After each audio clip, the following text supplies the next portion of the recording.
Federal Drive is presented by GEHA, Government Employees Health Association, proudly providing health and dental benefits to federal employees and their families. Visit GEHA.com. DoD has issued several directives regarding DEI, including eliminating identity months, for one, and directing removal of DEI-related content from web pages and social media sites, for another.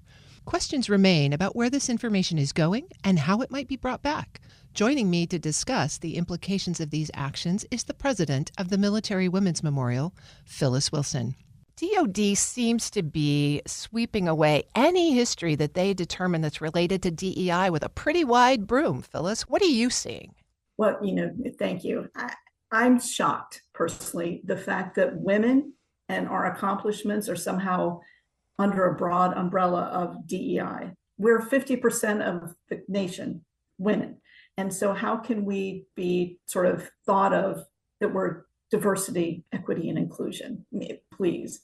It doesn't make sense to me. I served 37 years in the United States Army, and I worked hard to prove that I was every bit as good as any other service man or woman across the spectrum. And I find it hard to fathom. Well, and women are such a large portion of the military. I mean, almost 20% of the enlisted force, over 10% of the officer force. It seems hard to deny that there's a real history there. Oh, yes. And, the women were first permitted as the Army and Navy nurse corps in the early 1900s. And then World War I happened, and through a loophole in the Navy Reserve language, some women were able to join up and serve during World War I. But Congress quickly fixed that loophole after World War I. And that's why in the 1920s and 30s, no women served in traditional military except for the Army and Navy nurse corps. But even then, they were always pushed to the side. They were not truly part of the Army and Navy, and they were never addressed by a rank. They were always called, whether you're married or not, Miss or Nurse. Those were your named titles for that era until the 1940s. And the sad thing, too, is women across the nation were precluded from voting until 1920. And why is that? It was against the law because Congress and others said women are not full members of society, of full citizens, in that we don't defend the nation. And why don't we defend the nation? Because it's against the law for us to defend the nation, which then makes it against the law to vote. So fortunately, because of that loophole with the Navy Reserve in World War I, tens of thousands of women served, and they could no longer hold that up against us to say it's because you don't defend the nation. Well, we just did, and hence the president really had no leg to stand on him. That was the right to vote. So it's amazing what our limitations are legally by law, what we've been precluded from doing. And the success we've recently enjoyed needs to continue. Well, this fight for women's military history has been going on. I mean, I remember the Vietnam nurses fight to say we served, we were there, right? And so many more than nurses, to be clear. I've met a lot of the non-nurses that were in Vietnam, and they get a little frustrated that if they are finally being acknowledged as having served, well, thank you, we love nurses. And they said, okay, I was a Vietnamese linguist. Right. I was reading imagery. I was doing other things than being a nurse. Not that I'm a nurse, so I'm not marginalizing what nurses do or in war zones, but to be aware that other women were there even in the 1960s. Yeah, that's such a good reminder. And I guess we've seen some of the DEI removals walked back. So Jackie Robinson's story got covered and got walked back. The Navajo Code Talkers got removed and then walked back. The WASPs got removed and then walked back. Are you seeing other incidences of women's military history that have been removed and now reinstated? We do see some of that. And at the Military Women's Memorial, of course, we get to enjoy we're a national memorial at the entrance to Arlington National Cemetery with a massive repository. We have over 325,000 individual women's stories in our national database, but there should be 3 million. That's how many have served. But we also have a research library, we have an oral history department, and within that is where ours doesn't get marginalized. And so if anybody is listening that has written or feels like they've been 404'd on the websites, please let us know at the Military Women's Memorial at womensmemorial.org. Let us know, because we can safeguard that information.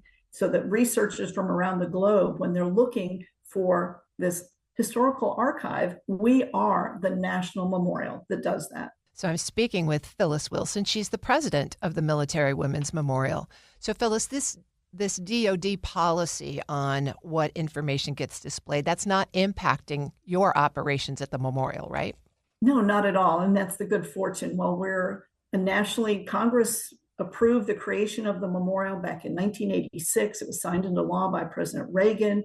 And then it took over a decade to actually raise the money and build this stunning 33,000 square foot. It's like a museum, but it's called the Military Women's Memorial. And it's a living memorial because my story is in there. And Terry, yours, I'm going to check to make sure your story as a servicewoman is in our national database. But you were there the day it opened in 97. Can you talk about what that was like? I was, Phyllis. I was there with my sister who was also, she's in the Air Force. I was in the Army. And I get chills right now talking about it. It was so powerful to see women. I think there were 30,000 people there from every generation. I remember little old ladies still in their uniforms who were so proud to see this memorial to their service, to be recognized for their contributions. It was just an amazing day. I've seen the film, the video of that. And one of the women that spoke that day was 101 years old in 1997. Yeah. She served in World War I. And you probably recall when she said, when I served in the Navy, women were not even allowed to vote, yet she served. And we have a picture of her as this World War I Navy, they called them yeomanettes, with Eileen Collins, an astronaut, a space shuttle commander. Side by side, these two women that have served this nation in uniform, it's stunning to me, the arc that we've gone through, and I refuse to see it spiral in any way other than continue to go on an upward trajectory. Well, so let's follow that thread for a minute, because DoD says it's archiving all of this information, and I would imagine every other federal museum that's going through similar challenges to identify offending information is archiving it. Where's that information going, and what's your expectation that it's going to be recoverable at some point in the future? Yeah, that's our challenge. We really don't know, and that's why we encourage people, if you have, if you've written your own book, we have a research library that's quite extensive, which is both fact papers, theses, dissertations, and published books, published writings. So it's really important that we make sure all of those. If you have an extra copy, we can safeguard it here, whether digitally or hard copy.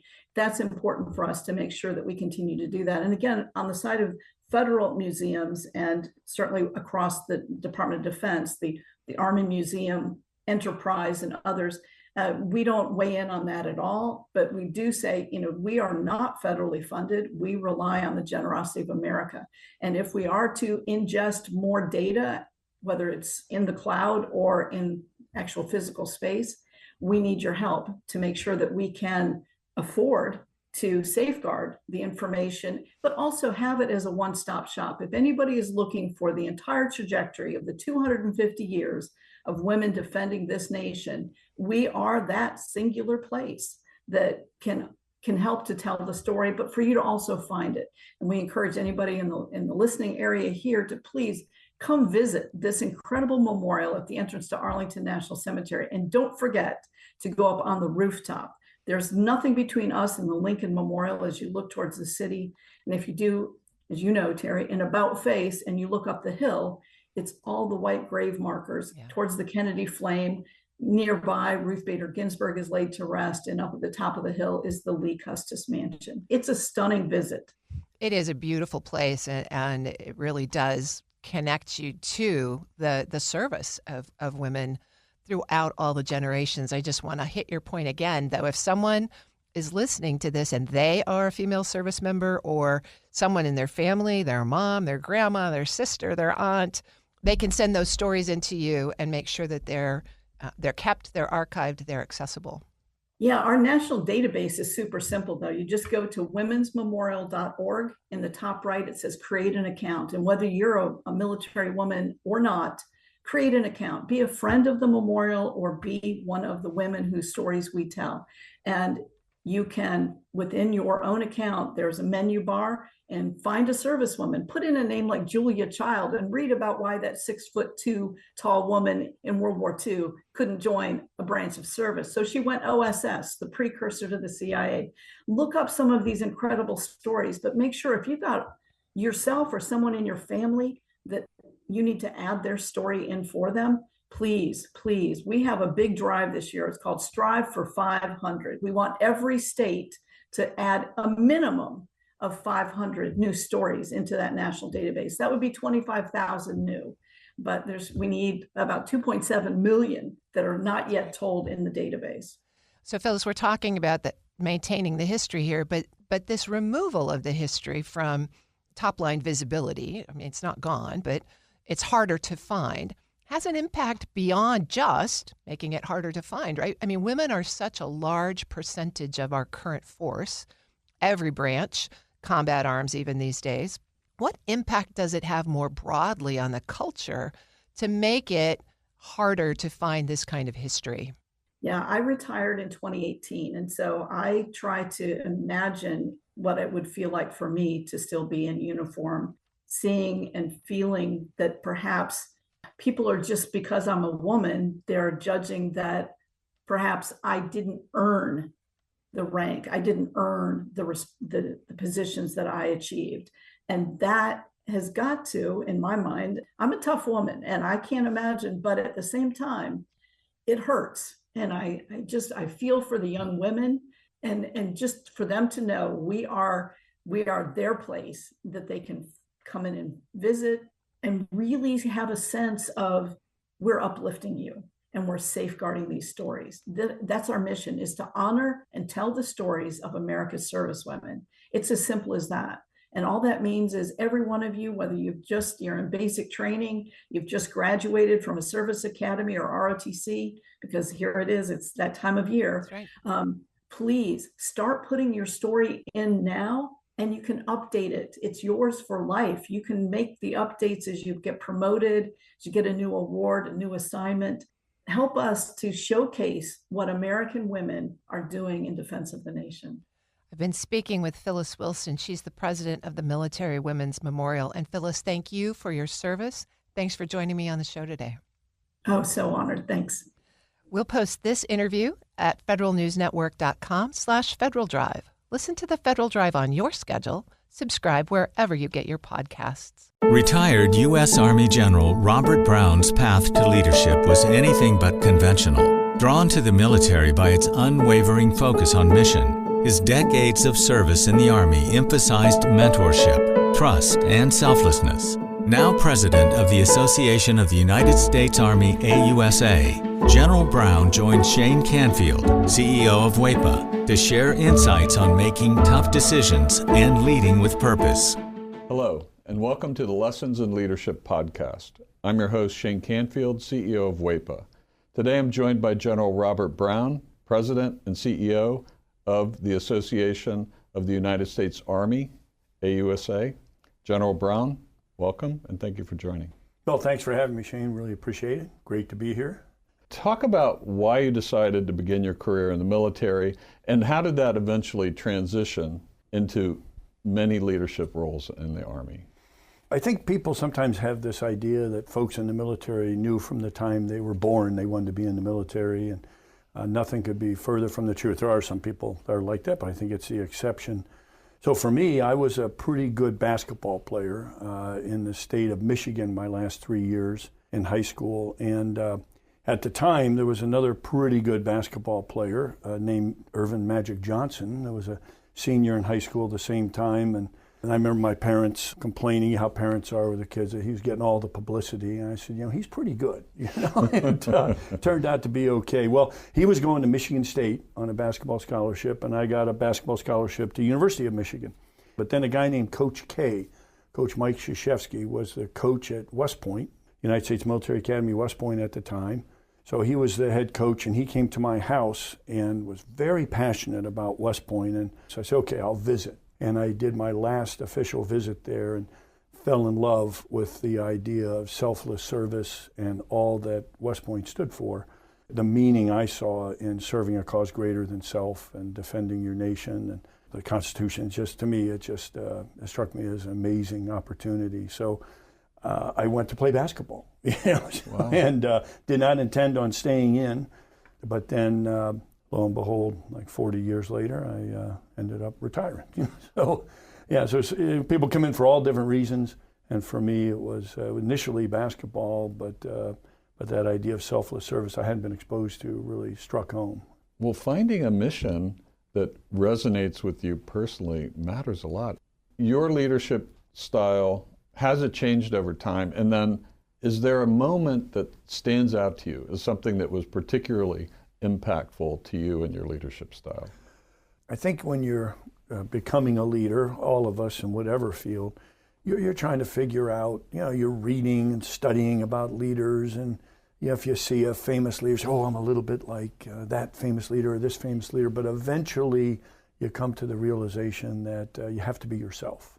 Yes, you may have to, we all have strengths and weaknesses. You may have to work on your strengths a little more and fix your weaknesses, but nobody does you better than yourself. And so I think for me, that moment when I was a young leader, what we would call a company commander, so 3-4 years out of West Point, had about 180 soldiers I was responsible for, and to see that tough mission we had, forming a team and working very hard with literally lives at stake on what you do, and then to see it come together, it's just incredibly rewarding.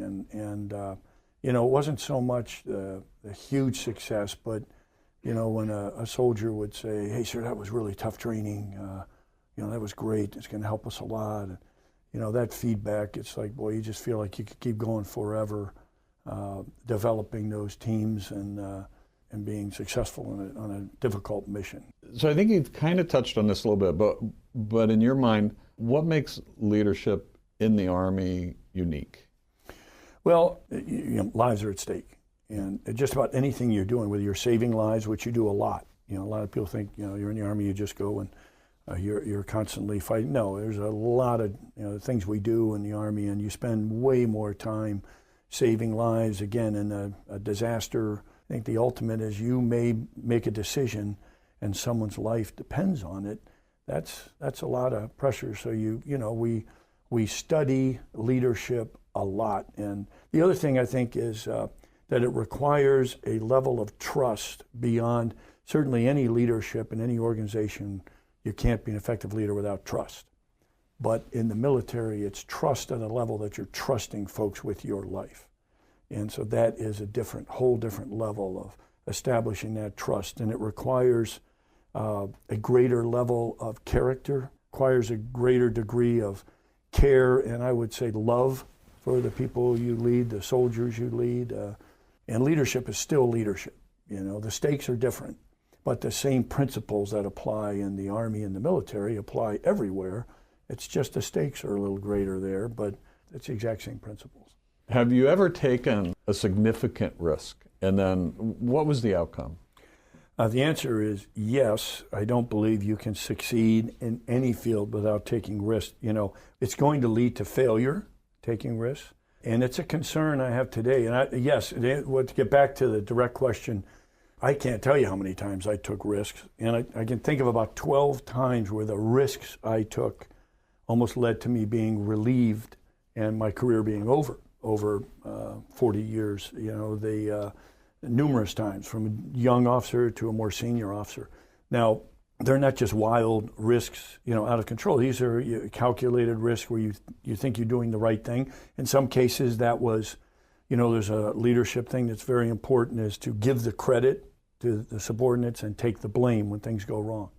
So the risk of a subordinate that's trying to do the right thing, it doesn't work out. I'm not talking about, they feel something immoral, illegal. No, they're trying to do the right thing, but it may not work out the way it was planned, and so they fail. And then you go to the leadership and say, "Hey, relieve me. Don't relieve, Captain so-and-so. He was trying to do the right thing." So you, in essence, take the blame and we'll be relieved. I've done that numerous times, and and sometimes you have to, I think, to have that trust with those you lead, you have to be able to look in the mirror. And if you're doing the job for a promotion or the next job or to be a general, well, you more than likely won't be and shouldn't be. And I think that's very true in many fields as well. It's not that, you don't want to do your best, but you've got to think of the organization first and the team and first. And so you have to be able to look yourself in the mirror and feel good about who you're looking at, and not that you're out for yourself. That builds that trust in the organization. They know you're going to empower them, trust them. In today's world, in any business, if you look at business, the ones that are exceeding are the ones that are empowering their people, taking risks, and they do extremely well. The ones who are holding them back and making all the decisions at the top, well, they're going to fail. And people that work for you see that, yes. and they're reading that. And yes. if you don't do that, then you've lost the trust of every single person on your leadership team, and you might yes. as well call it a day. If they think you're in it for yes. yourself, that's right. Nobody respects that. That's a tremendous point, Shane, and I would say this is an amazing thing. From the time we're born, we're evaluating those who are in charge of us, those who lead us, from your parents, your teachers, your coaches, your scout leaders. It doesn't matter, you name it. And if you ask somebody who's the best leader you ever worked for, rarely is it the smartest, rarely is it, whatever. It's the person they knew cared about them or the team and not themselves, right? They knew it. It was very clear. And as a leader, that is absolutely critical. The last question is always kind of fun and interesting. Who is one person, somebody that you know personally, perhaps someone well known, but someone who impacted your leadership style and why? Well, the first answer to that would be that I was very fortunate to have many amazing leaders over the years, amazing leaders, and I could name like 10 of them. But the one I would point out for this, I would go back to my days as a basketball player. Coach K would be the guy, Mike Krzyzewski, the winningest coach of all time. He taught me how to build a team. And we stayed close after I graduated, and we talked leadership for hours over the years. And in fact, very proud over the years, whether it was 32 soldiers or 150,000, they called me coach. So it was kind of a compliment, I thought. And, and I got that really from him, and at the time I was playing for him. It was his first coaching job at West Point, and we knew he was really good. I'm not sure I would have predicted he'd be the winningest coach of all time. That's pretty amazing. What an amazing person to know and win 3 gold medals coaching the Olympic team and everything else. But definitely that I would credit him the most with building a team, and I was known as a team builder and took a lot of pride in that and enjoyed that in my time in the military. Well, General Brown, thank you very much for joining me, honor. Sharing your thanks stories. For having me. And, really appreciate it. And really appreciate it. And thanks for doing the podcast on leadership, because it's awful important. We need it everywhere. And I think it's key to our great country. And thank you all for tuning in. This is Shane Canfield, CEO of WEPA, reminding you to empower your team and embrace challenges. Until the next time on Lessons in Leadership. Find the full podcast and future episodes of Lessons in Leadership on the Federal News Network app and anywhere you enjoy your podcasts.